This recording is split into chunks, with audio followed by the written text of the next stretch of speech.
मैं सभी अपने पूर्वांचल के भाई बहनों को छठी के इस पावन पर्व की बहुत बहुत बधाई देती हूँ, बहुत बहुत शुभकामनाएं देती हूँ। और आज हमारे पूरे हरियाणा वर्ष में, पूरे भारतवर्ष में छठी का ये पावन पर्व बड़े उत्साह के साथ, बड़ी धूमधाम के साथ मनाया जा रहा है। सभी को इस पर्व की बहुत बहुत बधाई, बहुत बहुत शुभकामनाएं। और इस पर्व की इतनी महानता, इतनी महत्व कि हर कोई एक आस्था अपने मन में लेकर, एक विश्वास अपने मन में लेकर छठी मैया की पूजा करते हैं। और उनके मन में विश्वास कि हम छठी मैया से जो मांगेंगे वो हमें मिलेगा। और वास्तव में जो प्रार्थना छठी मैया से सबने की है, मैया सबकी मनोकामना भी पूरी करती है। तो बड़ी श्रद्धा, बड़े श्रद्धा भाव के साथ सभी लोग ये त्यौहार मनाते हैं। और हमारे पानीपत में बहुत धूमधाम से ये त्यौहार मनाया जा रहा है। छठ पूजा हमारा परंपरागत पूजा है, हमारा आस्था से जुड़ा हुआ पूजा है और हम बिहारियों की एक शान है छठ पूजा। और ये मैया सीता ने छठ पूजा को प्रारंभ किया था जब रावण का वध हुआ था। और तब रावण का वध करने के बाद जब अयोध्या वो वापस आए, सीता मैया ने छठ व्रत किया था। और पति ने भी छठ पूजा किया था जो औरंगाबाद में किया था।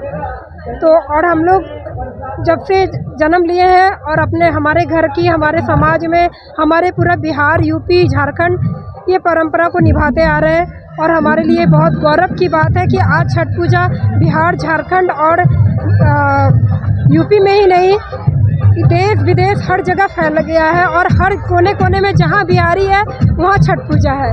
तो हम बिहारियों की एक शान है और हम शान से बोलते हैं कि हम बिहारी हैं और शान से हम छठ पूजा मनाते हैं। छठ पूजा दिवाली के 6 दिन के बाद पहला दिन नहाई खाई होता है, जिसमें जो पावन करती है वो स्नान करके कद्दू भात, हमारे यहाँ जो लौकी होता है उससे अपना नहाई खाई करती है।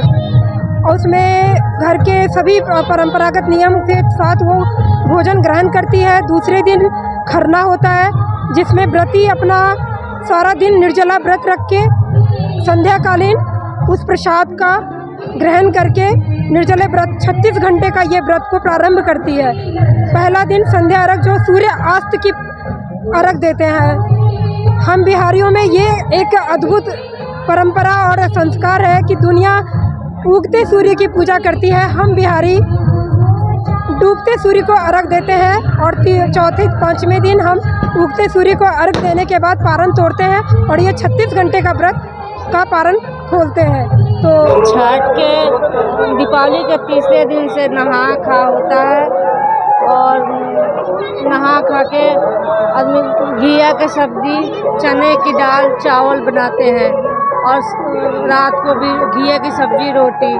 और अगले दिन भर उपवास रहते हैं और रात को गुड़ वाली चावल और रोटी बनता है।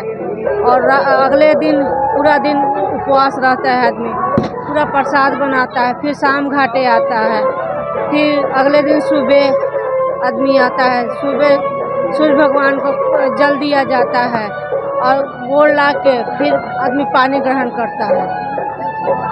हमारी छठ पर्व बहुत महापर्व होता है। ये अपना बच्चे के लिए, परिवार के लिए, सबके खुशी के लिए होता है। और पहला दिन हमारा इसको नहाए खाए कहते हैं। उस दिन हम बहुत पवित्र से दाल, चावल, घिया की सब्जी बनाते हैं और उससे भोग लगा के व्रत खोलते हैं। दूसरा दिन भैया हमारा निर्जला रखते हैं। उस शाम को हम गुड़ की खीर बनाते हैं और खीर से आदित्य महाराज का भोग लगाते हैं, फिर व्रत खोलते हैं। और तीसरा दिन तो हमारा 36 घंटा का होता है और 2 से 3 घंटे हम पानी में खड़े होते हैं, चाहे जैसे भी हो। पानी में खड़े होकर अर्घ दिया जाता है। 5 बार घूम के तब सूर्य महाराज का अर्घ दिया जाता है। उसके बाद हम व्रत